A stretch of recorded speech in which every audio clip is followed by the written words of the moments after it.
Yo. What up, YouTube? We back on duty with another one. This video is about MMA fighters that got permanent damage. Either it was permanent brain damage, some type of damage to their body. But let's hop right into this, people, and see what's going on.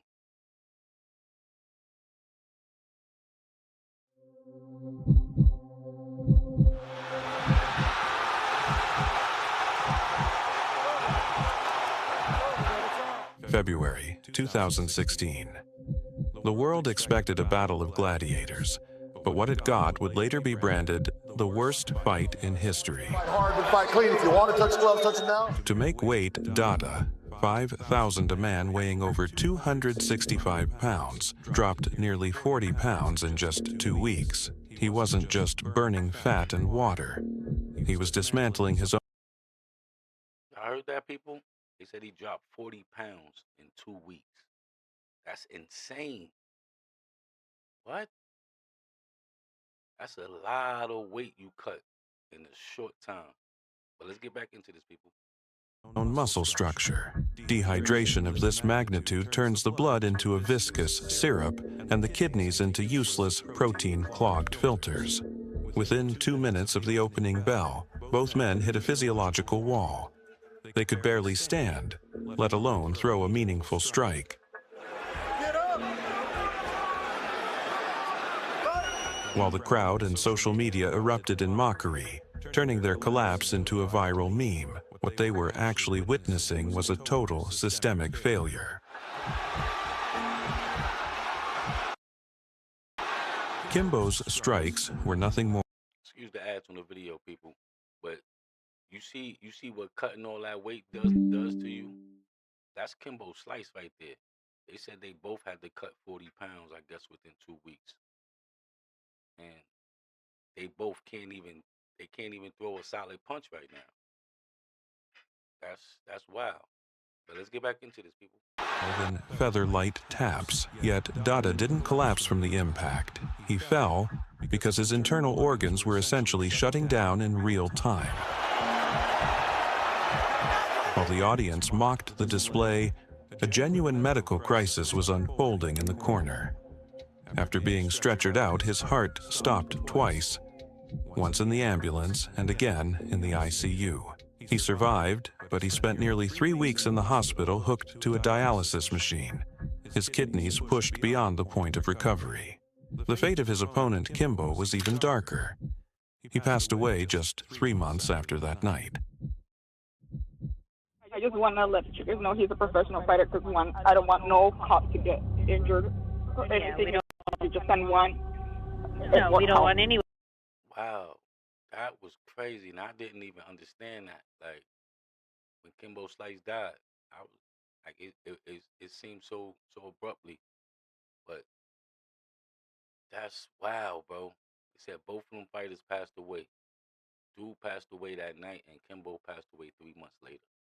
That's from cutting all that weight in that small time. Man, R.I.P. to them brothers, man. But let's get back into this, people. Going to get hurt. What's your husband's name? Tony Ferguson. After 12 straight wins, Tony Ferguson met Justin Gaethje. He absorbed a brutal volume of head strikes. The fight was stopped when Tony started shaking his head uncontrollably, a primal neurological sign that his brain was critically overloaded, struggling to process reality as it reached its absolute physiological limit. Ferguson was hospitalized with a fractured orbital bone and multiple concussions. While the public misinterpreted his bizarre hospital dance videos as resilience, his neurological stability was rapidly disintegrating. His social media devolved into irrational fragments, erratic midnight training, and obsessive conspiracy theories. Soon, the paranoia became physical. Convinced his home was bugged, Tony began tearing apart his walls and appliances in search of chips. He claimed to hear voices speaking through the infrastructure of his own house. The crisis peaked when he took his young son from their home, claiming he was protecting the boy from invisible threats. His behavior became so dangerously unpredictable that his wife was forced to file a restraining order. a final, desperate attempt to secure the urgent medical intervention his condition required. If Tony Ferguson's case is a matter of interpretation, Gary Big Daddy Goodridge's story is a medical verdict. Keep him up! Oh, yeah, there goes the kick again! He's been kicking all night! He's been kicking all night! In 2012, he was officially diagnosed with CTE, chronic traumatic encephalopathy. It is a condition where a career's worth of accumulated microconcussions turns brain proteins into toxic deposits, literally incinerating neural pathways from within. Gary described this decay with brutal honesty. Sometimes I wake up and I just don't know who I am. My brain is a computer that's had all its files erased. Today, every minute for him is a battle for his own identity.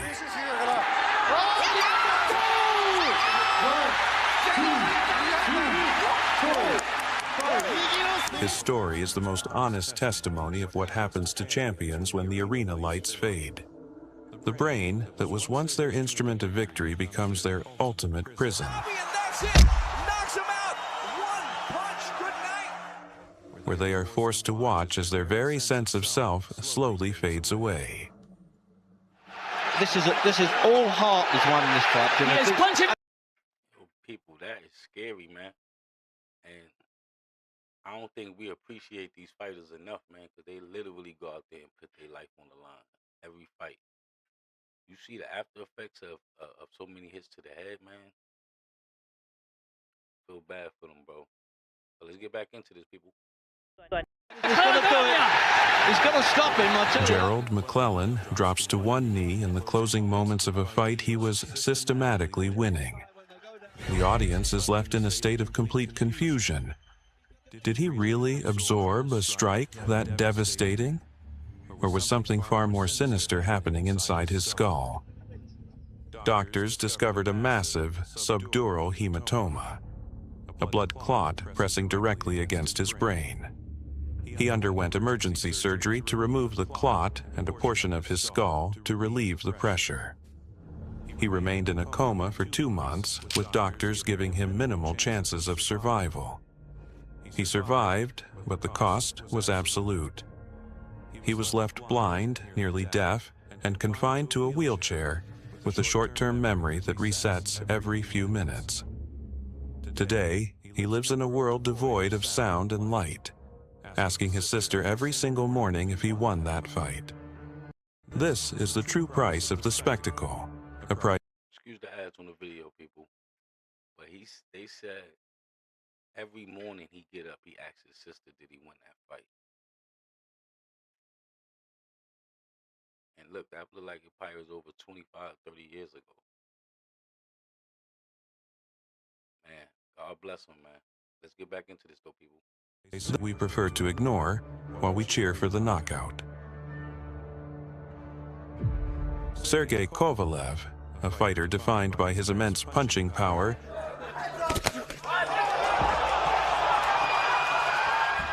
met Roman Simakov in a bout that would become a dark milestone in boxing history. By the 6th round, Simakov was forced to his knee, the first knockdown. Да, Виктор правильно это заметил. Да. Пропустил, терпел Симаков. He managed to stand, but he was clearly in a groggy state, his nervous system operating at its absolute breaking point. The end arrived early in the 7th round. Kovalev landed a final series, punctuated by a sharp left hook.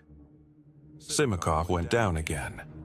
While the fight was officially stopped as a TKO, the true crisis unfolded seconds later. Simakov attempted to stand, but his legs failed him. He clung to the ropes before losing consciousness directly in the ring. At the hospital, doctors diagnosed a severe subdural hematoma and massive cerebral edema. Despite an emergency operation, Roman never regained consciousness. On December 8, 2011, at the age of 27, he passed away. The tragedy left an indelible mark on Kovalev. He paused his career, haunted kid was 27, man. And this is the guy that had to fight with him. And he paused his career because they just said it's haunting him that that kid passed away. Wow, bro. Man, let's get back into this, people. By the outcome. Upon his return, he dedicated his next performance to Roman's memory, donating his entire purse to the family Simakov left behind. In 2015, Yang Jianbing was meant to be the future of the flyweight division. Instead, he became a cautionary tale that horrified the entire industry. While he waited for his debut, his body was undergoing a catastrophic internal meltdown in the solitude of a hotel room. This wasn't just exhaustion, it was a total biological surrender. His internal systems were effectively corroding.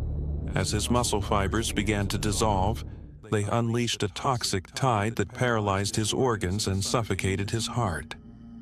He wasn't just thirsty, his very cells were collapsing under the weight of his own ambition. By the time help arrived, he was already a ghost, a shell of an elite athlete hollowed out from the inside. This tragedy forced one championship to realize that their spectacle was costing lives. They didn't just tweak the rules, they burned them.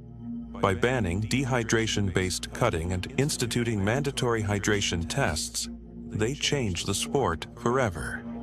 Yang's story remains a chilling reminder. The most dangerous fight isn't the one the fans see. It's the one that happens in the silence of the cut, where the only opponent is your own dying body. The footage of this bout is among the most harrowing in boxing history.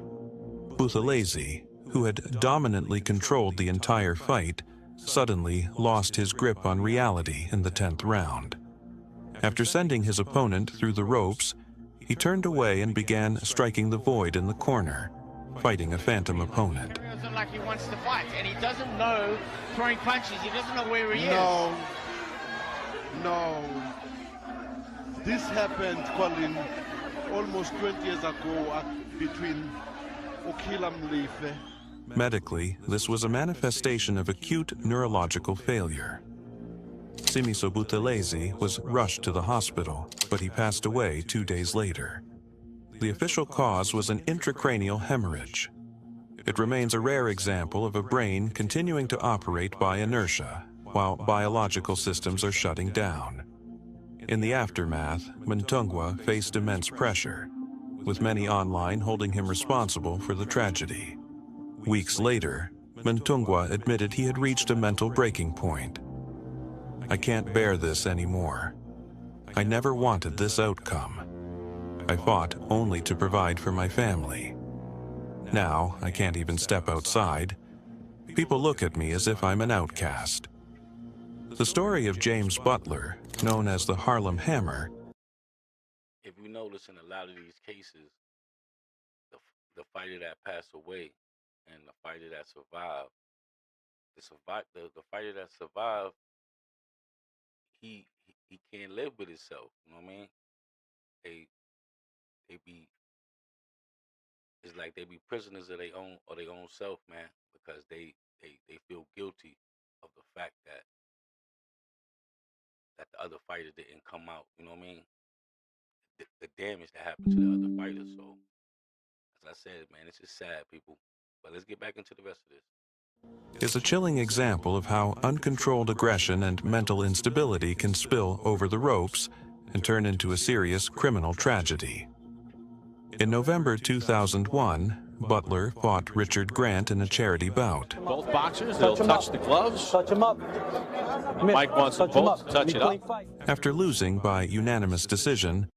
And this just goes to show you the dangers of combat sports, man. Like, it's serious, B. That's why we need to appreciate them more. And like I'm glad they put the strict regulations in it, the dehydration clauses and stuff like that, man. Because you see how many fighters passed away from dehydration, cutting weight so fast. But let's get back into the rest of this, though, people. Butler committed an act that shocked the boxing world. As Grant approached him for a show of sportsmanship, Butler, having already removed his gloves, landed a devastating sucker punch with a bare fist directly to Grant's jaw. Grant suffered severe facial trauma, including fractures and a concussion, which effectively ended his career. Butler was taken into custody right in the ring and served time in prison, followed by a professional suspension. Following his release, Butler's mental state continued to deteriorate rapidly. From a medical perspective, years of repetitive head trauma likely contributed to chronic encephalopathy. With his career in ruins, he stayed with a close friend, journalist Sam Kellerman. When Kellerman eventually asked Butler to move out, the situation turned fatal. Butler launched a violent assault on his friend, resulting in Kellerman's passing, and subsequently attempted to cover his tracks by setting the apartment on fire. In 2006, Butler pleaded guilty to manslaughter and arson. The court sentenced him to 29 years and 4 months in prison. Everything you need in a fight, you lose off the liver shot. It can come back. Beautiful. Runs into the jump knee, and it's over. Michael Page's strike landed with clinical precision, but the images captured a second later stunned even the most seasoned fans. Evangelista Santos's forehead suffered an immediate and severe structural collapse. Medical professionals diagnosed a depressed comminuted fracture of the frontal bone, a condition that visually resembled a fragile shell yielding under immense hydraulic pressure. Yo, did y'all see that knee? That was deadly, bro. I felt that hit from just watching this video, B. Yo. Nah, man. Hold on, bro. Let's get back to that knee one time, people. In 2006, Butler pleaded guilty to manslaughter and arson. The court sentenced him to 29 years and 4 months in prison. Everything you need in a fight, you lose off the liver shot. It can come back. Beautiful. Runs into the jump knee, and it's over. Michael Page's strike. Did you hear how that knee sounded when it first hit? My man, bro. What? No, that knee was brutal. In a fight, you lose off the liver shot. It can come back. Beautiful. Runs into the jump knee, and it's over. Michael Page's strike landed with clinical precision, but the images captured a second later stunned even the most seasoned fans. Evangelista Santos's forehead suffered an immediate and severe structural collapse. Medical professionals diagnosed a depressed comminuted fracture of the frontal bone, a condition that visually resembled a fragile shell yielding under immense hydraulic pressure. In that moment, Page's knee acted with the force of a hydraulic press, driving cranial fragments dangerously close to the brain's frontal lobes. Santos survived, but his facial structure is now a complex reconstruction of titanium plates and surgical screws. This was the final fight of his professional career. Mark Hunt's history is a chronicle of systemic failure. At UFC 200, he was matched against an opponent whose physical performance was artificially enhanced by prohibited substances. While the organization bypassed safety protocols for the sake of profit, Hunt absorbed strikes backed by illegal power. This was not a fair contest, but a one-sided encounter where an athlete's health was secondary to commercial gain. Today, the Super Samoan pays the price with progressive dysarthria and cognitive decline.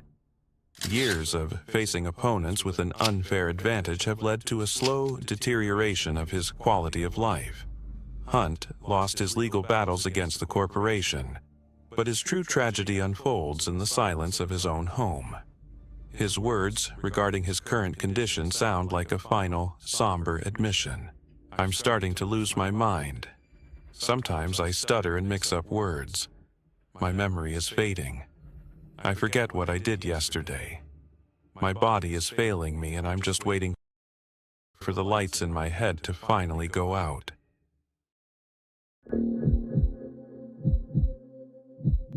That's some powerful words, man. Wow, you fighting all them dudes that's on steroids and all type of illegal substances, and you fighting natural, bro. Man, let's get back into the rest of this, people. As we see combat sports as a triumph, but every knockout hides a brutal cost. When limits are shattered for profit, sport becomes a dangerous experiment. Is a title worth a life? Do we have the right to demand invincibility, knowing the price paid behind? All right, people, that's the end of that video, man. If you stood with me this long, I appreciate you, man. Make sure you hit that subscribe. Make sure you hit the notification bells. You stay notified when I drop these videos. If you is subscribed, I definitely appreciate you. Make sure you stay notified. And if you want to see another good video, click this video right here, this video on this other corner, and I'll catch you on the next one, people. Peace.